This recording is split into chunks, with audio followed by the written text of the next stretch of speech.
আমার নাম মৌমিতা। আমার স্বামীর নাম রাকেশ। আমার স্বামী বড় একটা কোম্পানির সিনিয়র অফিসার। কোম্পানির নাম বলা বাহুল্য। আমার 2টা সন্তান, এক ছেলে আর এক মেয়ে। আমার সুখের সংসার, টাকা পয়সার কোনো অভাব নাই। স্বামী আর আমার লাইফ ভালোই কাটছে। কিন্তু আমরা আর কোনো সন্তান নেব না, যে কারণে চিকিৎসা করিয়েছি। তাই মনের আনন্দে আমি স্বামীর সাথে কাজ করতে পারি, যার ফলে আমি আরও সুন্দর ও ভালো স্বাস্থ্যবতী হচ্ছি। আমার উচ্চতা 5 ফুট 1 ইঞ্চি। আমার স্বামীর সাথে কোনো পার্টিতে গেলে আমাকে স্বামীর কলিগরা প্রশংসা করে, কিন্তু কোনোদিন আমি স্বামী ছাড়া অন্য কোনো পুরুষের সাথে সময় কাটাইনি। এখন আসল ঘটনা বলি। আমার স্বামী মাঝে মাঝে অফিসের কাজে বাইরে যায় 4-5 দিনের জন্য। তখন আমার সন্তানদের নিয়ে বাসায় একা থাকি। একা বললে ভুল হবে, স্বামীর বুড়ো মাও থাকেন আমাদের সাথে। উনি বুড়ো হয়ে গেছেন আর শারীরিক অসুস্থতার জন্য সারাদিন রাত বিছানায় থাকেন। রাতে আমার ছেলে তার দাদুর সাথে ঘুমায়, আর আমি আর আমার 3 বছরের মেয়ে এক বিছানায় ঘুমাই। এই রকম জীবন চলছিল। হঠাৎ আমার স্বামী অফিসের কাজে বাইরে যান আর আমাকে বলেন এবার 5 দিন থাকবেন। আমি বললাম, এ আর কি, তুমি তো অনেক সময় যাও আমাদের রেখে। তখন স্বামী বলল, তা ঠিক, তবে এবার তোমাকে একটা কাজ করে দিতে হবে আমাকে। তুমি আজ রাতে আমার কিছু অফিসের ফাইল রেখে যাচ্ছি, তুমি এই ফাইলগুলো একটু দেখে মিলিয়ে রাখবে, কেমন? এই বলে আমাকে উনি চলে গেলেন। রাতের বেলায় আমি ফাইলগুলো দেখি আর সব কাজ রেডি করে রাখি, কিন্তু একটা কাজে কিছু ঝামেলা মনে হচ্ছে। আমি স্বামীকে বললাম। আমার স্বামী আমাকে বললেন, আচ্ছা যা পারছো তাই যথেষ্ট। আমি আর কিছু বললাম না। রাতে ফাইলগুলো দেখতে দেখতে একটা হয়ে যায়। আমি ফাইলগুলো রেখে ঘুমিয়ে পড়ি। পরদিন শাশুড়িকে খাইয়ে দাইয়ে বাড়ির যা কাজ ছিল তা করে রাতে আর কোনো কাজ ছিল না, তাই জলদি ঘুমিয়ে পড়ি। 3 দিন হয়ে গেছে স্বামী যাওয়ার। 3 দিনের দিন বিকালে স্বামী আমাকে ফোন দিয়ে বলেন, একটা প্রজেক্টের কাজ যেটা আমি মিলাতে পারি নাই সেটার কথা বললেন। এই কাজটা কাল অফিসে পৌঁছাতে হবে, আর ফাইলের কোনো কাজ হয়নি। আমি বললাম, এটা তো বললাম পারিনি। তখন স্বামী বললেন, চিন্তা কর না, আমার এক পুরানা কলিগ আছে, উনি আজ আমাদের বাড়ি আসবেন আর রাতে এই কাজ করে পরদিন নিয়ে যাবেন। উনার নাম আকাশ মিত্র। আমি বললাম, রাতে কি উনি আমাদের বাড়ি থাকবেন? আমার স্বামী বললেন, হ্যাঁ, উনাকে গেস্ট রুমে জায়গা করে দিতে। আরও বললেন, উনি একটু বেশি চা খান আর কথা বলেন, তুমি বিরক্ত বোধ কর না। পরদিন ফাইল না গেলে আমার চাকরি নিয়ে টানাটানি হয়ে যেতে পারে। আমি বললাম, আচ্ছা তুমি ওনাকে কি বলে ডাক? তখন আমার স্বামী বলল, কাকা বলে ডাকি। তুমিও কাকা, দেখ উনি খুশি হবেন। আর শোন, উনি শুধু আমার কথার উপরে অনেক দূর থেকে আসছেন। আগে তুমি আমাদের অফিসে কাজ করতেন, আর এই রকম কাজ বেশি বোঝেন, তাই আমি বলাতে রাজি হয়েছেন। আর আমি ওনাকে বিশ্বাস করি, অনেক শান্ত ও ভালো একজন লোক। আমি বলি, আচ্ছা উনি কখন আসবেন? উনি সন্ধ্যার দিকে আসবেন। আমি বললাম, আচ্ছা ঠিক আছে। এই বলে স্বামী ফোন রেখে দিলেন। আমিও এ নিয়ে মাথা ঘামাইনি। আমার ছেলে মেয়ে স্কুল থেকে চলে আসলে আমি তাদেরকে খাইয়ে, নিজে খেয়ে আর শাশুড়িকে খাইয়ে একটু ঘুমিয়ে নিন। ঘুমের মধ্যে আজেবাজে স্বপ্ন দেখি, কিছু মনে নাই। যখন ঘুম ভাঙে তখন বিকাল 5টা বাজে। আমি উঠে শাশুড়ির সাথে দেখা করে আসার সময় স্বামীর সব কথা বলি। শাশুড়ি বললেন, ঠিক আছে, বৌমা খেকা যখন পাঠাচ্ছে কোনো সমস্যা হবে না। এই বলে উনি শুয়ে থাকলেন। আমি সন্ধ্যার কাজ করে বসে টিভি চালিয়ে বসে আছি, আর ছেলেমেয়েরা তাদের পড়ার ঘরে। রাত তখন 8টা বাজে। এমন সময় দরজায় কলিং বেল বাজেন। আমি আমার শাড়ি ঠিক করে গিয়ে দরজা খুলে দেখি একজন বয়স্ক লোক দাঁড়িয়ে আছেন, হাতে মিষ্টির প্যাকেট। আমি তখন বললাম, কে আপনি, কাকে চাচ্ছেন? তখন লোকটা বললেন, এটা রাকেশের বাসা না? আমি বললাম, হ্যাঁ, আমি ওনার স্ত্রী। তখন লোকটা বললেন, আমি আকাশ মিত্র। আমি তখন দরজা থেকে সরে গিয়ে বলি, সরি, আপনি? আপনার কথা আমার স্বামী বলেছিলেন, আমি না চিনার কারণে আপনাকে প্রশ্ন করলাম। তখন লোকটা বললেন, তা এমন কি? আমি তোমার প্রশ্নে কিছু মনে করিনি। আরে, এরকম প্রশ্ন করা স্বাভাবিক। আমি একটা জিনিস লক্ষ্য করলাম যে উনি আমার সাথে কথা বলার সময় নরমাল ভাবে বলছিলেন। আমার তখন মনে হলো আমার স্বামী বলেছিলেন ভালো মানুষ। অন্য কেউ হলে আমার দিকে তাকিয়ে কথা বলতো, যাক ভালো লোক। এরই মধ্যে উনাকে আমাদের ড্রয়িং রুমে নিয়ে আসি। উনি আমার পিছন পিছন আসছেন। আমি ওনাকে বললাম, আমার স্বামী বলেছেন আপনাকে কাকু বলে ডাকতে। উনি বললেন, হ্যাঁ, রাকেশ আমাকে কাকুই ডাকে, আপনিও দেখবেন কাকু, কোনো সমস্যা নেই আমার। আমি বললাম, আপনি বসেন। আর হ্যাঁ, আমি আপনার অনেক ছোট, আমাকে নাম ধরে ডাকবেন। উনি হেসে বললেন, আচ্ছা, আমি ওনার জন্য কফি আর কিছু নারিকেলে নাড়ু নিয়ে আসি।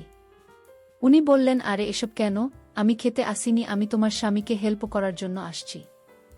আর আমার এত খাওয়ানো লাগবে না।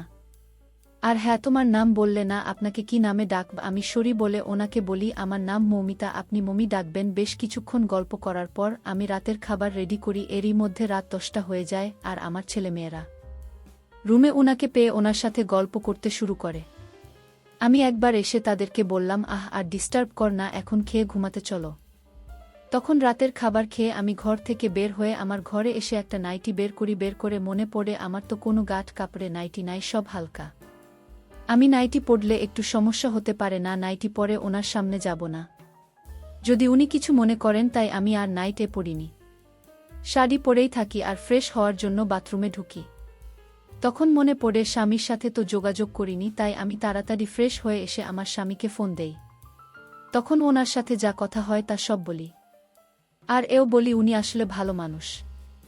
আমার স্বামী বললাম না, দেখবে তোমার ভালো লাগবে ওনার সাথে কথা বলতে। আমি বললাম, উনি আমাকে উনার সাথে রাত জেগে ওনাকে সঙ্গ দেওয়ার কথা বলেছে। তখন স্বামী বললেন, ভালো, তুমি শিখে নিতে পারবে, পরে আর কারো সাহায্য লাগবে না। আরও আমাদের কিছু কথা বলে ফোন রেখে দেই। ফোন রাখার পরে আমি ভাবি একজন ভিন্ন জাতের লোক আমাদের বাড়িতে আমাদের কাজ করার জন্য এসেছে, আর আমি সেই লোকের সাথে রাতে থাকব। রাতের কথা মনে হতেই আমার কেমন যেন অস্বস্তি হতে লাগল। আর হ্যাঁ, উনার বয়স সম্ভবত 49-50 হবে, তবে দেখে বোঝা যায় না এরকম বয়স। এরই মধ্যে রাত 12টা বেজে যায়, তাই আমি আর দেরি না করে ওনার রুমে যাই। যাওয়ার আগে শাশুড়ির রুমে গিয়ে দেখি উনি ঘুমাচ্ছেন। রাতে উনি ঘুমালে আর কোনো খবর নাই, তাই তেমন কিছু ভাবিনি, আর ভাবার কোনো কারণ নেই। আমি তো আর ওনার রুম খারাপ কোনো উদ্দেশ্য নিয়ে যাচ্ছি না, তাই আমি ওনার রুম গিয়ে দেখি উনি কাজ করছেন। আমাকে দেখে উনি তাকালেন আমার দিকে, আমিও উনার দিকে তাকালাম, মিচকি একটা হাসি দিলেন। আমি ভাবলাম আমি আসছি দেখে হয়তো, তাই আর কিছু বললাম না। আমি গিয়ে উনার সামনে সোফায় বসলাম। উনি আমার দিকে আবার তাকিয়ে বললেন, কাকু, মমি চাইলে এই কাজ তুমি করতে পারতে, এত কোনো সমস্যা নাই প্রায় কাজ করা। আর তোমার স্বামী আমাকে ফোন করেছে, আমার থাকা খাওয়ার কথা বলছে। আমি বলে দিয়েছি আমি খেতে আসিনি, আমি আমার কলিগের কথা রাখতে আসছি, কোনো চিন্তা যেন না করে। আসলে তোমার স্বামী তোমাকে খুব ভালোবাসে, তাই না? কেমন ভাবে আমার দিকে তাকিয়ে কথাগুলো বললেন। আমি একটু লজ্জা ভাব নিয়ে বললাম, হ্যাঁ, ও আমাকে খুব ভালোবাসে, আর আমিও আমার স্বামীকে ভালোবাসি। তাই শুনে কাকু বললেন, আচ্ছা ঠিক আছে, তুমি দেখ আমি কাজ করছি। আমি দেখতে লাগলাম ওনার কাজ, উনি এক মনে কাজ করছেন। এরই মধ্যে আমি একবার দুবার গিয়ে ওনার জন্য কফি নিয়ে আসি, সাথে আমার জন্য নিয়ে আসি। রাত তখন 2টা। কাকু বললেন, তোমাকে কষ্ট দেওয়ার জন্য দুঃখিত। আমি বললাম, না কাকু, কোনো সমস্যা নেই। আচ্ছা কাকু, আর কত বাকি? কাকু বললেন, এখন তোমাকে শেখাতে হবে, এটুকুই বাকি। আমি ওনার কাজ দেখে অনেকটা বুঝে গেছি, তাই উনি আমার পাশে বসে ফাইলটা খুলে আমাকে বলতে লাগলেন, মানে শেখাতে লাগলেন। আমিও মনোযোগ দিয়ে উনার কাজ করার ফাইলটা শিখছি। উনার হাত নাড়ানোর সময় একবার আমার হাতে স্পর্শ লাগে। আমি কিছু মনে করিনি, বা উনিও তেমন গুরুত্ব দিলেন না। জানি না উনি ইচ্ছা করে করলেন নাকি অনিচ্ছায় লাগল। আমাকে কাজ দেখাচ্ছেন, আর আমার সাথে অনেক ধরনের আলাপ করছেন, এমনকি আমাদের সংসারের কয়েকজন সদস্য আমরা কোথাও ঘুরতে যাই কিনা। উইকেন্ডে এইভাবে কথা বলতে বলতে কাজ দেখানো, কাজ শেখানো হয়ে গেল। পরে উনি বললেন, মমি, আমাকে আর 1 কাপ কফি দিও আর একটা লুঙ্গি দিও। আমি তখন বললাম, কাকু, আমাদের ঘরে লুঙ্গি নাই, তবে আপনাকে আমার স্বামীর একটা ধুতি দিতে পারি যদি আপনি পরেন। কাকু বললেন, আমি প্যান্ট পরে ঘুমাতে পারি না, তাই আমাকে লুঙ্গি পরতে হবে। কিন্তু আমি যে কখনো ধুতি পরিনি, আচ্ছা নিয়ে আস দেখি। এই বলে আমি গিয়ে আগে ওনাকে ধুতি দিয়ে কফি বানাতে যাই। কফি নিয়ে এসে দেখি কোনো মতে একটা গিট দিয়ে পড়ে আছেন। ধুতিটা আমি দেখে হাসতে থাকি। কাকু বললেন, হাস কেন, ধুতি পরা হয়নি? আমি বললাম, না কাকু, আপনি পরতে পারছেন না। কাকু বললেন, কি করব বল? আমি বললাম, আমি আপনাকে পরিয়ে দেব, আপনি আসেন। আমি দাঁড়িয়ে আছি। উনি ধুতি তুলে আমাকে বললেন পরিয়ে দিতে। আমি কি করব কিছু বুঝতে পারছি না। এই সময় কিছু আপত্তিকর ঘটনাও ঘটে। বন্ধুরা, ইউটিউবে এর কড়া নিয়মের কারণে এসব ঘটনা সরাসরি বলা যাচ্ছে না। তোমরা কমেন্টে দেওয়া লিঙ্ক থেকে আমার ওয়েবসাইট ভিজিট করো, সেখানে একদম খোলামেলা গল্প দেওয়া আছে। আমি কোনো মতে কাপা হাতে কফির কাপ দিয়ে চলে আসব। এমন সময় কাকু বললেন, আরে মমি, বসে আমার সাথে কফি খেয়ে কাপটা নিয়ে যাও। আমি কি আর করব, অজ্ঞতা বসতে হলো উনার পাশে বসে। আমি কফি খাচ্ছি, কিন্তু কেন জানি বারবার অদ্ভুত চিন্তা মাথায় ঘুরুচ্ছিল। কফি খেতে খেতে বললাম, কাকু আপনি একটু ফ্রেশ হয়ে আসেন। এ সময় কাকু বললেন, ও সরি মমি, জানি না আজ কেন এমন হলো। আর এদিকে আমি অস্বস্তিতে পড়ে গেলাম। আমি বললাম, কাকু যা হওয়ার হয়েছে, আর না, আর দয়া করে আপনি আমার সম্মান রক্ষার জন্য কাউকে বলবেন না। এই বলে আমি কাকুর মোবাইলে তাকিয়ে দেখি রাত ৩:৩০ বাজে। কাকু ৩টা থেকে কাজ শুরু করেছেন, মানে ৫০ মিনিট ধরে কাজ করেছেন। আমি বললাম, কাকু এখন ছাড়েন, আমি যাই। আর আপনি কাল কখন অফিসে যাবেন? কাকু বললেন, এই ১২টা বা ১টার দিকে যাব।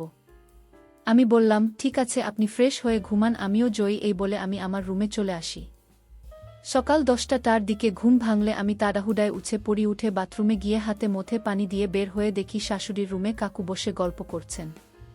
আমি তাদের দেখে কাছে যাই, আর কাকু বলেন, মমি উঠেছ মাঝি, আপনার বৌমা খুব ভালো রাতে আমার সাথে থেকে আমাকে কাজে সাহায্য করেছে, তাই একটু ঘুমালো বেশি করে। শাশুড়ি বললেন, হ্যাঁ আমার বৌমা ভালো, আর এই মেয়েটাকে এত করে আমি বলি আমাদের কি অভাব আছে, দাম এটা আমার কথা শুনেই না বলে সেও তার স্বামীর মতো স্বামীর কাজে সাহায্য করবে।